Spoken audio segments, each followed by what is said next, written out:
जनपद गाजियाबाद में पशुओं में लंपी स्किन डिजीज से बचाव का टीकाकरण 2 अगस्त से किया जा रहा है और लगभग टीकाकरण का कार्य अब पूर्ण हो गया है।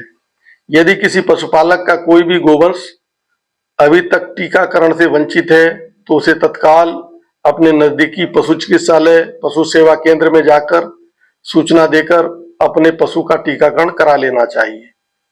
पशु का टीकाकरण कराने से पहले पशु के कान में टैग लगवाना अनिवार्य होता है, इसलिए टीकाकरण के साथ साथ उसे अपने पशु के कान में टैग भी लगवाना चाहिए।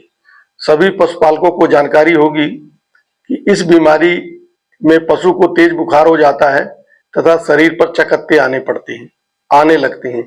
इसलिए इस बीमारी से बचाव के लिए ये सलाह दी जाती है कि वायरल होने के कारण कोई भी दवा कारगर नहीं होती, केवल टीकाकरण ही इस बीमारी का बचाव का अच्छा तरीका है तथा देसी नुस्खे अपनाकर बीमारी होने पर अपने पशुओं को आसानी से बचाया जा सकता है।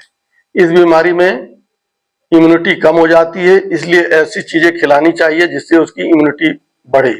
तो पहली चीज तो यह है कि यदि उसके शरीर पर चकत्ते निकल रहे हों तो लाल फिटकरी 500 ग्राम 20 लीटर पानी के हिसाब से उसे घोल के उसे नहलाना चाहिए तथा नहलाने के 5 मिनट बाद उसे अच्छी तरीके से साफ पानी से फिर नहला के धो देना चाहिए।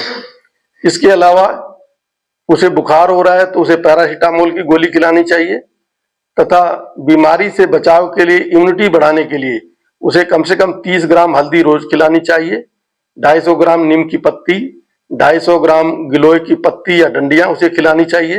इसी तरीके से जो अन्य ऐसी चीजें हैं जैसे तुलसी की पत्ती है उसे ये भी खिलाना चाहिए। इस तरीके से बीमारी पर नियंत्रण करना बहुत आसान हो जाता है।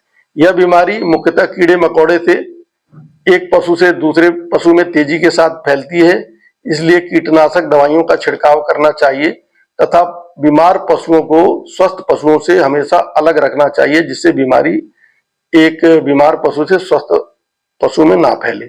इन चीजों को ध्यान करके बीमारी से बचा जा सकता है। और सबसे महत्वपूर्ण बात यह है कि चूंकि टीकाकरण का समय समाप्त हो रहा है, यदि किसी भी पशुपालक के पशु को अभी तक टीका नहीं लगा है तो उसे तुरंत अपने नजदीकी पशु चिकित्सालय, पशु सेवा केंद्र पर सूचित कर अपने पशु को टीकाकरण कराना चाहिए।